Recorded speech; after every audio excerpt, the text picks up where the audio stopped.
Assalamualaikum warahmatullahi wabarakatuh. Waalaikumsalam warahmatullahi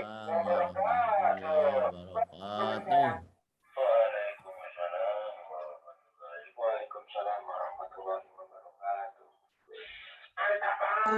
wabarakatuh. Waalaikumsalam warahmatullahi wabarakatuh. Alhamdulillahilladzi an'ama alaina bi ni'matil Islam wal iman wa kafa biha bin ni'mah. Asyhadu an la ilaha illallah wahdahu la syarika lah wa asyhadu anna sayyidana Muhammadan abduhu wa rasuluh. Allahumma salli ala nuril anwar wa sirril asrar wa tiryakil aqyal da'i babil yasar sayyidina Muhammadin al-mukhtar wa alihi al-athhar wa ashabil akhyar adada ni'amillahi wa ifdali amma ba'd. Jamaah talim semua, alhamdulillah syukurillah di kesempatan pagi hari ini Allah pertemukan kita dalam keadaan posisi kita panjang umur, sehat walafiat. Semoga semua ini dapat kita syukuri dengan cara melaksanakan perintah dan meninggalkan larangannya. Semangat dalam taklim pada pagi hari ini. Amin ya rabbal alamin. Pelajaran kita pagi ini tentang fikih. Sekitar masalah fikih, masalah ibadah, masalah sholat. Semoga kita akan bertambah yakin lagi apa yang selama ini kita lakukan. Kalau mengambil kitab Syirahus Salikin halaman 55 jilid 1. Jamaah sekalian yang berbahagia, pada pelajaran yang kemarin kita sudah sampai kepada rukun sholat. Rukun sholat ada 13, sebagian ulama mengatakan 14. Kalau 13, tomaknina disertakan dalam satu rukun. Tapi kalau 14, tomaknina dipisahkan dalam setiap rukun. Dari ke-13 rukun sholat itu dibagi kepada 3 bagian. Yang pertama disebut rukun qauliyah, rukun fi'aliyah, dan rukun qalbiyah. Rukun qauliyah, rukun yang sebangsa diucapkan dengan lisan kita, mesti diucapkan. Rukun fi'liyah yang bahasa perbuatan. Ruku, sujud, berdiri, dan sebagainya. Rukun qalbiyah yaitu hati. Di saat kita takbiratul ihram, saat itulah kita menghadirkan hati kita, menyatakan untuk melakukan sholat. Baik sholat wajib maupun sholat sunnah. Jamaah sekalian yang berbahagia, nanti di yaumil kiamah ada 3 golongan orang yang mendapatkan kedudukan yang tinggi di sisi Allah Subhanahu wa Ta'ala, dan dia tidak mendapatkan kesusahan. Tidak ada rasa takut dan gentar menghadapi yaumil hisab atau yaumil mizan di hari kiamat. Seperti yang disabdakan Nabi kita Muhammad sallallahu alaihi wasallam, salah satu yaumal qiyamati ala kasibin min miskin aswada wala yuhimhum hisabun wala yanaluhum fazaun hatta yabragha ma bainan nas. Ini hadis di dalam kitab Syirahus Salikin halaman 55. Ada 3 golongan orang nanti di hari kiamat. Ia mendapatkan kedudukan yang sangat tinggi. Dia tidak mendapatkan rasa takut, rasa gelisah, rasa haus. Di tengah orang-orang dalam keadaan haus dan sulit dan ketakutan menghadapi hisab. Tapi ia dalam keadaan tenang, mendapatkan pertolongan Allah Subhanahu wa Ta'ala. Siapakah ketiga golongan tersebut?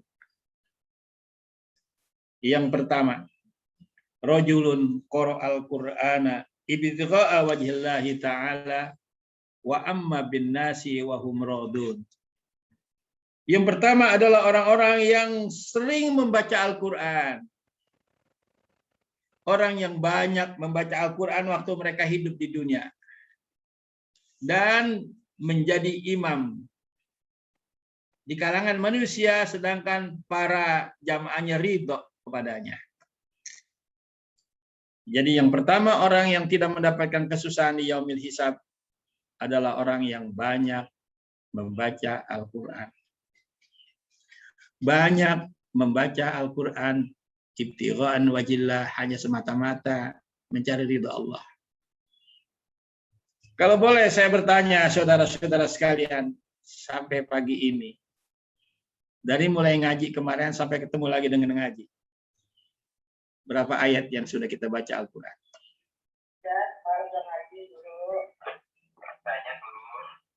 Berapa banyak ayat yang kita baca dalam Al-Quran sudah malam ini? Insya Allah sudah ya. Ada yang belum pegang Al-Quran sama sekali. Padahal membaca Al-Quran sangat mudah, saudara. Sering saya katakan yang pertama dengan mushaf. Artinya memang kita pegang Al-Qurannya, kita baca ta'awuz dengan hormat, dengan ta'zim, kita baca.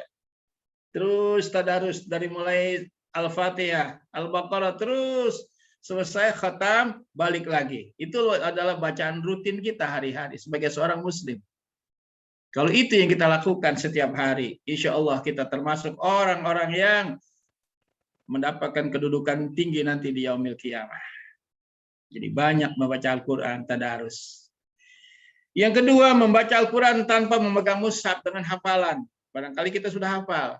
Apalagi hafal 30 juz. Tanpa memegang Al-Quran, cukup di mana saja bisa kita baca. Paling tidak, saudara-saudara sekalian, surah Al-Ikhlas. Hafal kan? Berapa banyak surah Al-Ikhlas yang kita baca? Yang paling gampang. Kata Nabi, 1 kali Al-Ikhlas kita baca sama dengan sepertiga Al-Quran. 3 kali kita baca sama dengan khatam Al-Quran. Nabi memberikan kemudahan kepada mereka yang terlalu sibuk barangkali. Asal jangan sampai tidak membaca Quran. Surah Al-Ikhlas kita baca 3 kali sama dengan kita baca Al-Quran. Mudah-mudahan kita sudah baca 100 kali atau 1000 kali. Dengan cara itu, baik kita baca dengan memegang mushaf, maupun kita baca dengan hafalan-hafalan, insya Allah kita termasuk hamba-hamba Allah nanti di yaumil qiyamah yang akan mendapatkan kedudukan yang tinggi dan tidak mendapatkan kesulitan di hari kiamat. Wa amman nas wa hum radun, dan menjadi imam di antara manusia, menjadi pemimpin sedangkan rakyatnya ridha kepadanya. Setiap kita adalah pemimpin. Di dalam rumah tangga pemimpinnya adalah suami. Di rumah tangga pemimpinnya adalah ibu. Ya, semua kita ada pemimpin. Pemimpin yang baik adalah pemimpin yang rakyatnya ridho kepadanya, yang ahli keluarganya, anak dan bininya ridho kepadanya dengan kebijakan-kebijakan yang diberikan kepadanya. Kalau kita menjadi pemimpin sekecil-kecilnya di dalam rumah tangga, menjadi RT, menjadi RW, dan terus ke atas. Kalau orang yang kita pimpin ridho kepada kita, senang dengan kebutuhan, dengan keputusan dan kebijakan kita, sejahtera semua dengan kepemimpinan kita, maka orang itu nanti tidak akan mendapatkan kesulitan di yaumil qiyamah. Yang kedua, warajulun ibtala birrizqi fid dunya falam yusghilhu dzalikal akhirah. Yang kedua adalah seseorang yang ibtala birrizqi, artinya rizkinya kurang, nggak banyak. Dia menjadi karyawan bawahan, ya, bukan kelas menengah, ya, bukan kelas atas lagi. Menjadi karyawan bawah yang tidak banyak rezekinya, cukupan saja untuk makan, bahkan dicukup-cukupi. Tetapi semangat ibadahnya, semangat iman dan Islamnya tidak berkurang. Dia tetap sholat 5 waktu, dia tetap baca Quran, dia tetap pertahankan akidahnya, tidak dijual akidahnya untuk kemusyrikan dan lain sebagainya. Orang yang seperti tersebut, dia juga tidak akan mendapatkan kesulitan di yaumil qiyamah. Saudara jamaah semua, siapa kita? Statusnya siapa kita di dunia ini, saudara? Apalagi kita sebagai karyawan, apalagi sebagai pemimpin. Karena kesibukan kita, akhirnya lupa ibadah, lupa sholat. Sering tertinggal ibadah kita dan sholat kita. Khawatir kita nanti, saudara, tidak mendapatkan pertolongan Allah di yaumil qiyamah. Oleh itu, siapapun kita, Apakah kita sebagai rakyat biasa, sebagai karyawan, sebagai pemimpin, direktur, dan sebagainya. Semua kesibukan yang kita lakukan di alam dunia ini, jangan sampai ibadah kita terlupakan gara-gara kesibukan kita itu.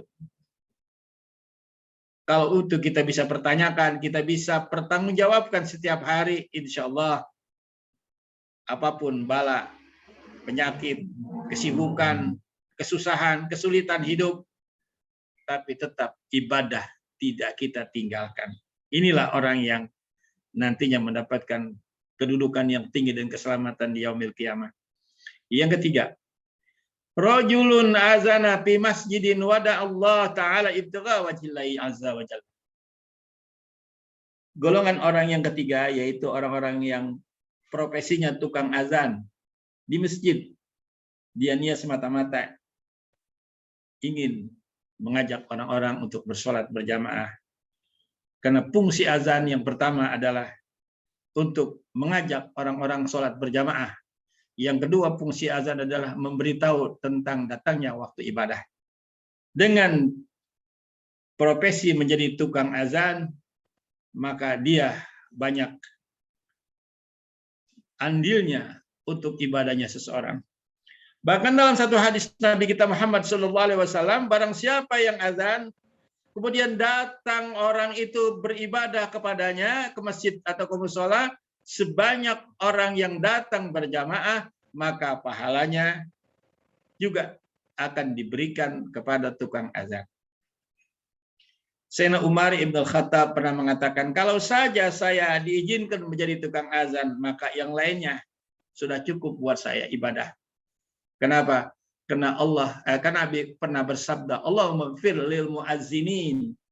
Ya Allah, ampuni dosa bagi tukang azan. Jadi orang yang menjadi tukang azan mendapatkan doa dari Nabi, ya Allah, ampuni dosa orang yang azan. Makanya Sayyidina Umar mengatakan, kalau saja saya boleh menjadi tukang azan, maka yang lain saya anggap sudah cukup. Menjadi tukang azan aja, saya sudah diampuni dosa saya di hadapan Allah Subhanahu wa Ta'ala. Pengertian yang kedua, tukang azan adalah orang yang menyeru. Ya, orang yang menyeru kebaikan. Orang yang mengajak ngaji lewat Zoom. Kemudian dia kirim lagi yang lain, kirim lagi agar mereka ikut ngaji bersama-sama. Itu juga orang-orang yang menyeru, mengajak berbuat baik. Mudah-mudahan kalau kita punya profesi tukang menyeru yang baik, maka kita termasuk orang yang mendapatkan kedudukan yang tinggi nanti di yaumil qiyamah. Kata Allah dalam surah Fussilat ayat 33, "Wa man ahsanu qawlan mimman da'a ila Allah." Siapakah orang yang lebih baik ucapannya daripada orang yang menyeru kepada Allah, wa amila shalihan, dan mengajak beramal soleh. Wa qala innani minal muslimin, dan dia berkata, saya adalah orang-orang yang menyerah diri. Saya adalah orang-orang yang beragama Islam. Artinya bukan saja dia mengajak orang berbuat baik, tapi dirinya juga ikut berbuat baik. Kalau dia panggil azan, dia juga ikut sholat berjamaah. Kalau dia menyuruh orang berbuat baik, dia juga ikut berbuat baik. Bukan hanya sekedar menyeru seperti ucapan para penaik atau apa sih, di terminal dia teriak-teriak, tapi sementara penumpang naik dia nggak layak, nggak berangkat. Bukan seperti itu. Kaum muslimin jamaah talim yang berbahagia, kita kembali bahwa rukun salat ada yang qauliyah, ada yang fi'liyah, ada yang qalbiyah. Masing-masing ditentukan pada kalimatnya. Yang qauliyah ada 5 kemarin. Ya. Seperti ucapan takbiratul ihram, Allahu Akbar, mesti diucapkan. Jadi kalau kita sholat tanpa mengucapkan takbiratul ihram, ya tidak sah sholat kita. Selama kita masih mampu mengucapkan. Kemudian, saudara-saudara sekalian, Fatihah, membaca Fatihah itu dibaca. Bukan dalam hati, Fatihah dibaca. sekedar kita dengar suara kita sendiri. Wat tasahudul akhir, tasahud akhir dibaca itu bacaannya. Wassalatu ala nabi, dan membaca selawat pada nabi. Itu termasuk rukun qauliyah, rukun yang bahasa dibaca. Tidak bisa dibaca dalam hati. Bagaimana bacanya dalam hati? Nggak bisa, saudara. Ya, yang dalam hati hanya satu, yaitu pada saat kita niat. Niat takbiratul ihram yang di dalamnya ada niat, itu yang di dalam hati. Yang lainnya ada yang mesti dibaca, ada yang mesti dikerjakan dengan perbuatan. Kemudian yang bangsa fi'liyah ada 6. Al-qiyam, berdiri. Bagi orang yang mampu berdiri, wajib sholat berdiri. Tapi kalau tidak mampu, dia dipersilakan sesuai dengan kemampuannya. Seperti dia duduk atau berbaring atau tidur dan sebagainya. Celentang maksudnya. Warruku, ruku, perbuatan. Wal i'tidal, i'tidal itu kembali dari ruku. Kemudian sujud, ya. Sujud mesti dilakukan dengan sujud. Bagi mereka yang mampu melakukan sujud. Tapi kalau dia duduk di kursi, sholat duduk di atas kursi, ya nggak mampu sujud. Paling dengan isyarat, nunduk, tundukkan kepalanya pada saat sujud. Pada saat ruku, tundukkan kepalanya. Kemudian pada saat itu, tundukkan kepalanya lebih dalam lagi, lebih ke bawah lagi. Itu dengan isyarat. Berbeda ya. Tapi buat orang yang mampu, lakukan sujud secara sempurna. Di mana anggota sujud, bagian jidat kita, 2 telapak tangan kita, 2 kaki kita bagian ujung jari. Jadi didirikan jarinya. Bukan dilepaskan, didirikan. 2 jari-jari antara yang kanan dan yang kiri. Jadi 7 anggota sujud secara normal, saudara. Itu yang normal. Tapi bagi mereka yang sakit, mungkin yang tidak mampu dengan cara normal, sesuai dengan kemampuannya. Lalu saudara-saudara sekalian, wal julus bainas sajadatain, duduk antara 2 sujud. Itu juga rukun. Ya. Dan yang ke-6 adalah wal qu'udu fi tasyahhudil akhir, duduk di tasahud akhir. Jadi kalau dia berdiri aja tidak sujud, tidak duduk, nggak sah salatnya. Dia tasahud sambil berdiri, kecuali bagi mereka yang memang juga tidak mampu berdiri, tidak mampu duduk. Duduk apa adanya sesuai dengan kemampuannya. Begitulah saudara-saudara, bagaimana perintah Allah yang kita lakukan setiap hari. Lalu saudara-saudara sekalian, selanjutnya saya berikan kesempatan untuk bertanya. Karena ini masalah sholat, masalah yang sering kita lakukan. Barangkali ada hal-hal yang belum kita pahami betul di dalam sholat. Langsung saja kita buka pertanyaan. Saya kira banyak hal-hal yang perlu kita luruskan kalau memang itu belum lurus. Kita betulkan kalau itu memang betul. Kita yakini kalau itu sudah sesuai. Ada sungai yang mengalir, airnya jernih. Kemudian setiap hari dia mandi 5 kali. Setiap hari dia wudhu 5 kali. Nabi bertanya, adakah kotoran yang ada pada wajah atau badan orang itu kalau mandinya 5 kali sehari? Tidak ya Rasulullah, demikian pula. Apabila seorang hamba, umat yang beriman pada Allah, dengan wudhu yang benar, sholat dengan sholat yang benar, maka dosanya hilang, bersih. Makanya ketika dia kembali di hadapan Allah, tidak membawa banyak dosa. Amin ya rabbal alamin. Begitu Bang Pedi. Ya, makasih dulu.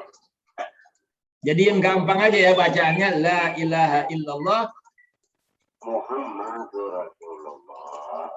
Dan usahakan selama kita wudhu jangan bicara, Bang Pendi.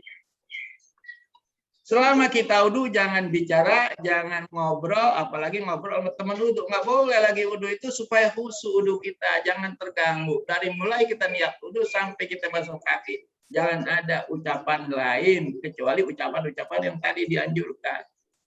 Bahkan hati kita pun Jangan sampai terganggu dengan hal-hal yang lain pada saat kita wudhu. Maka dengan ucapan-ucapan itu insya Allah, nah tinggal ucapan itu wudhunya di mana. Kalau wudhunya di tempat terbuka, ucapan dengan jelas, dengan kalimat lafaz. Tapi kalau di tempat kamar mandi, ada WC di sana, tidak layak kita ucapkan dengan lafaz. Dalam hati saja, ya.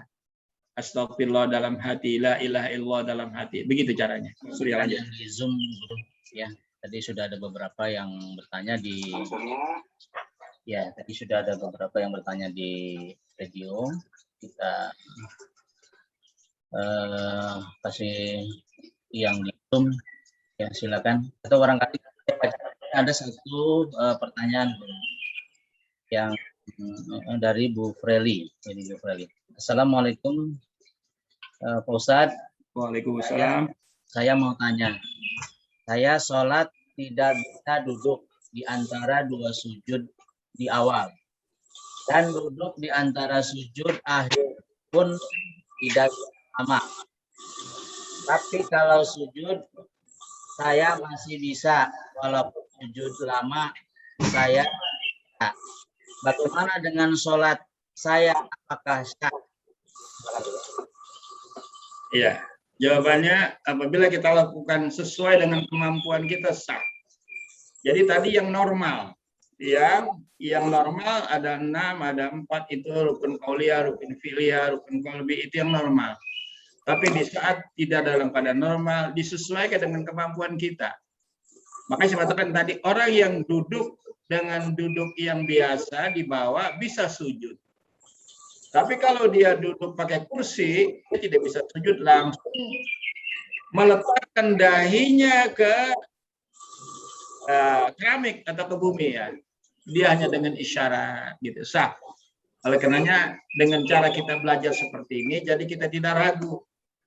Saya tidak sujud langsung seperti biasa, tapi sujud dengan isyarat. Saya tidak ruku dengan yang biasa, tapi ruku dengan cara-cara sesuai dengan kemampuan kita. Gitu. Iya, baik Guru. Ya, baik Guru. Ya, jadi Bu Freli sudah terjawab ya Bu Freli ya. Mungkin nanti kalau memang barangkali kurang jelas nanti bisa dipertanyakan kembali. Baik, kita kesempatan buat di Zoom kembali, silakan yang ingin bertanya.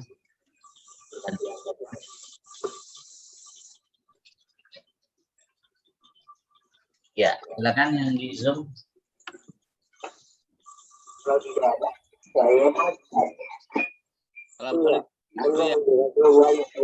Ya, waalaikumsalam warahmatullahi wabarakatuh. Baik, silakan Kang Kolin.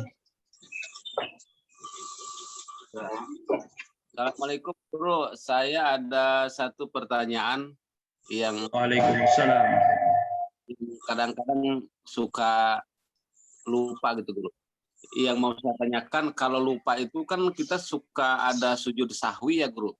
Itu maksudnya sujud itu 2 kali atau cukup sekali Guru? Gitu, mohon penjelasan.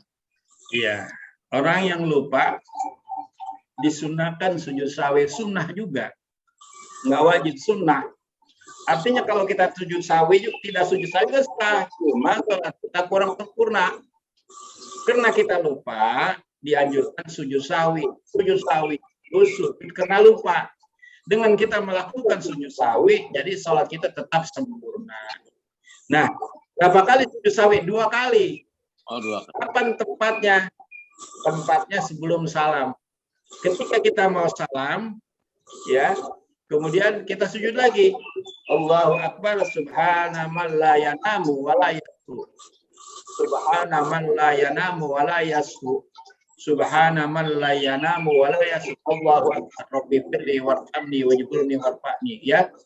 Allahu Akbar, sujud lagi, kemudian Allahu Akbar, baru Assalamualaikum warahmatullahi wabarakatuh. Assalamualaikum warahmatullahi wabarakatuh. Jadi tempatnya sujud sahwi di akhir tasyahud ketika kita sebelum salam.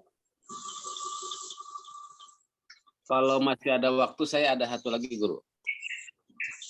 Bedakan antara bacaan sholat yang dipahami dengan bahasa kita sama yang tidak memahami. Jadi hanya hafal bacaan tapi tidak paham dalam bahasa kita.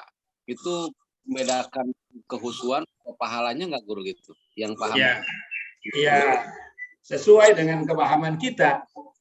Makanya as-sholatu al-mizan. Sholat itu seperti timbangan. Kalau orang nimbang mau dilebihin apa mau dikurangin? Bisa kan? Wah, saya lebih timbangan saya ini bisa. Dikurangin. Sholat juga sama. Tapi masa kita kurangi sholat kita? Nah, di antara kesempurnaan sholat atau ruhnya sholat adalah khusyuk. Artinya khusyuk dari awal sampai akhir salam, tidak ada ingatan kita yang lain kecuali memang bacaan sholat yang kita baca, pemahaman sholat yang kita baca. Itu minimal begitu. Jadi sebaiknya kita terus memperbaiki sholat kita, terutama bacaan-bacaan yang dari bahasa Arab semua kan. Kita mengatakan Allahu Akbar, kita paham apa itu Allahu Akbar. Ya, kita mengatakan Sami Allahu liman hamidah, apa itu Sami Allahu liman hamidah artinya? Ketika kita mengatakan Rabbighfirli warhamni, Rabbighfirli langsung warhamni, maka kita paham wajburni, warfa'ni, tapi warzukni paham ya? Ya, gimana warzukni paham tuh? Warzukni, wahdini, wa'afni, wa'fu'ani. Jadi di dalam pelaksanaan sholat sudah doanya lengkap, ada rezeki, ada sehat, ya, ada selamat, semua sudah lengkap. Seandainya kita tidak berdoa lagi juga udah lengkap di dalam sholat. Tapi dianjurkan kita berdoa sesudah sholat 5 waktu, karena doa sesudah sholat 5 waktu dikabul Allah Subhanahu wa Ta'ala. Jadi sebaiknya dan memang harusnya kita yang belum paham benar bahasa Arab di dalam sholat, dilihat lagi tulisannya, terjemahannya agar kita hafal betul gitu. Baik guru, terima kasih, sangat gamblang, sangat jelas sekali. Terima kasih atas penjelasannya. Pak Surya juga terima kasih. Wassalamualaikum warahmatullahi wabarakatuh. Waalaikumsalam warahmatullahi wabarakatuh. Sahnya sholat menghadap kiblat. Tadi kita anggap kiblat itu ke sana karena kita di luar kampung kita sendiri. Ternyata setelah kita sholat atau selesai kita salam, ada yang kasih tahu, Bu, salah kiblatnya ke sana. Bagaimana caranya? Ulang lagi sholat kita. Ya, wajib kita mengulangi sholat kita. Jangan hitung-hitungan sama Allah. Ya, udah sholat, udah capek. Jangan. Harus ikhlas bahwa tadi kita salah. Karena kesalahan kita nggak mau nanya dulu sama orang. Kita sholat aja sesuai dengan keyakinan kita tadi. Tapi setelah diberitahu bahwa apa yang kita lakukan salah itu, ulang lagi. Kalau kita tidak ulang, sholat kita belum sholat, belum dihitung sholat karena tadi salah. Kecuali ini. Waktu zuhur kita sholat menghadap ke sana. Udah. Tapi setelah datang waktu asar, kita menghadap ke sana lagi, dikasih tahu sama orang salah. Nah, kalau sudah begitu, ya udah, sholat yang zuhur tadi sah sholat kita, sesuai keyakinan kita. Sholat yang sekarang sesuai dengan yang diarahkan oleh orang kampung itu. Begitu. Kalau sudah lewat satu waktu sholat. Tapi kalau masih baru banget salam, dikasih tahu orang, segera ulang lagi, dijelaskan syarat sahnya sholat. Syarat sahnya sholat harus masuk waktu, ya kan? Kalau di luar waktu udah sah sholatnya, apalagi sholat subuh udah jam 6, tidak sah sholat subuh jam 6. Ya, sudah masuk, sudah luar daripada sholat subuh. Selama dia masih ada di waktu sholat, sah sholatnya. Sholat Isya, karena dia dalam perjalanan, jam 1 dia baru sempat sholat Isya, sah sholatnya. Karena waktu Isya itu panjang. Nah, cuma pahalanya bagaimana? Ya tentunya nggak tepat waktu, berkurang. Paling tidak soal kewajiban masih kita bisa laksanakan. Alasannya, karena memang kita dalam perjalanan, baru pulang, kan gitu. Tetapi kalau sengaja-ngaja, itu kita akan terkena dengan ayat ara'aital ladzi yukadzibu biddin fadzalikal ladzi yad'ul yatim wa la yahuddu 'ala ta'amil miskin.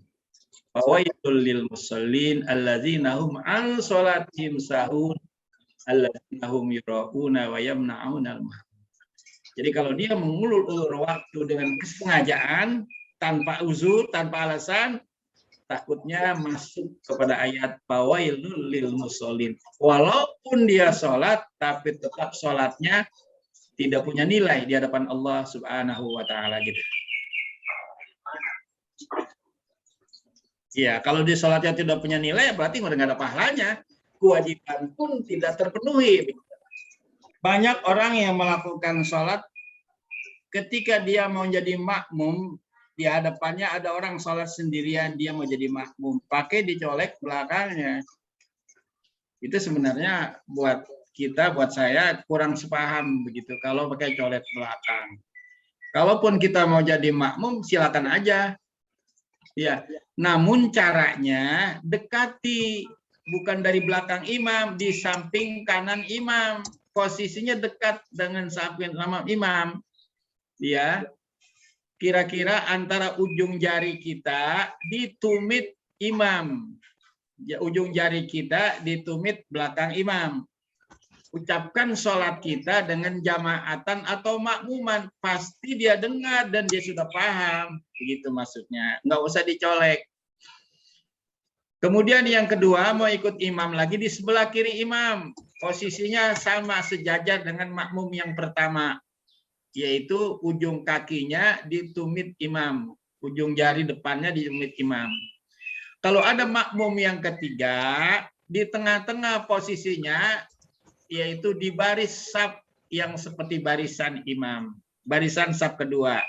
Nanti jamaah yang kanan kiri mundur 2 langkah, selangkah dulu, baru mundur lagi selangkah, nah tepat berjajar di saf yang kedua. Itu tata cara sholat berjamaah begitu. Mengapa saya katakan kecuali sholat sunat tasbih?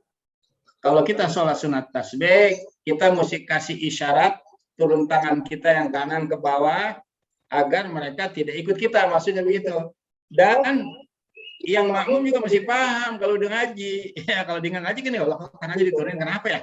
Nanya lagi, kenapa nggak mau diturunin, nggak mau diikutin? Gitu, jangan. Kita mesti paham kalau udah ngaji, berarti dia tidak bisa diikuti karena sholatnya berbeda. Karena sholat tasbih ada bacaan tasbihnya. Setelah dia baca Fatihah, ya dibaca lagi tasbih 15 kali kan.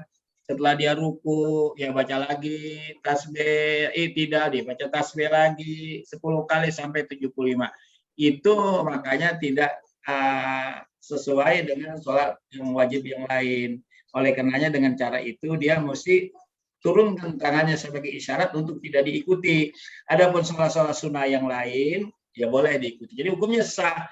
Orang yang melakukan sholat sunnah diikuti dengan orang yang sholat wajib, sah hukumnya. Kalau memang dia tidak tahu, ya. Kan kita masih tanya orang sholat, Pak, sholat wajib apa sholat sunnah? Ya enggak kan? Kita ikutan aja. Dan sah hukumnya seandainya setelah selesai, orang yang sholat sunnah tadi ngomong, Bu atau Pak, saya sholat sunnah tadi, ke Bapak ikut sholat wajib. Seandainya dia ngomong begitu, karena dia nggak paham, tetap sah sholat kita mengikut imam, begitu. Ya, bro. Apakah betul yang dikatakan sholat tasbih itu paling tidak kita harus melaksanakan minimal ya 1 tahun sekali? Memang demikian begitu loh. Iya, memang hadisnya begitu. Minimal seumur hidup sekali. Seumur hidup sekali. Cukup setahun sekali, atau sebulan sekali, atau seminggu sekali, tiap malam Jumat. Kalau bisa, usahakan jangan sampai kita tinggal. Artinya umat Islam mesti paham tentang sholat tasbih. Insya Allah kesempatan yang lain, kita bahas sholat sunat tasbih. Caranya bacaan-bacaan insya Allah pada kesempatan yang lain. Sebentar saya tambahin ini sebagai penutup ya, karena udah jam 6.12. Iya.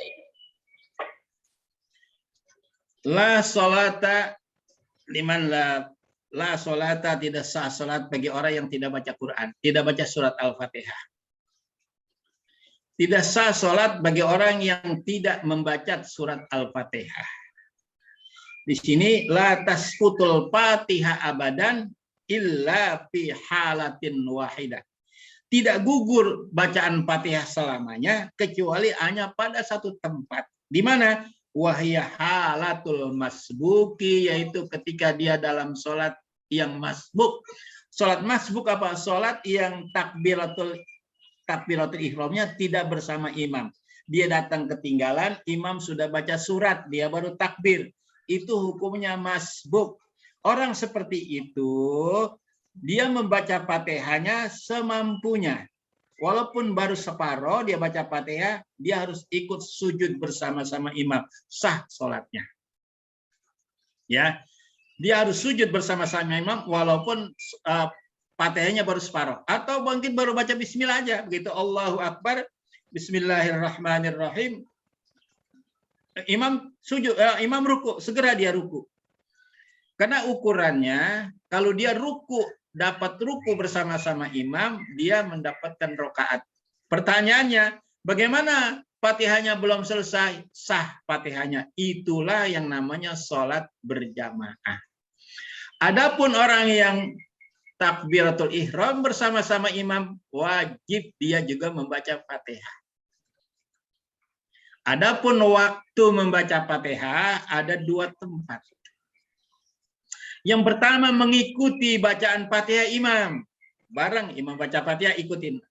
Bismillahirrahmanirrahim. Dia baca Bismillahirrahmanirrahim. Alhamdulillahirabbil alamin. Dia baca lagi alhamdulillah.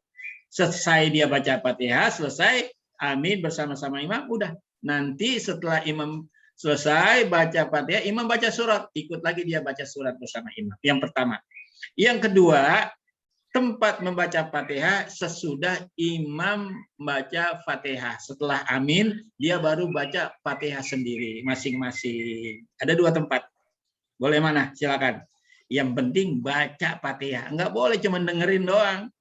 Karena itu hadisnya la sholata liman lam yaqra'il Fatihah. Tidak sah sholat bagi orang yang tidak membaca Fatihah. Begitu.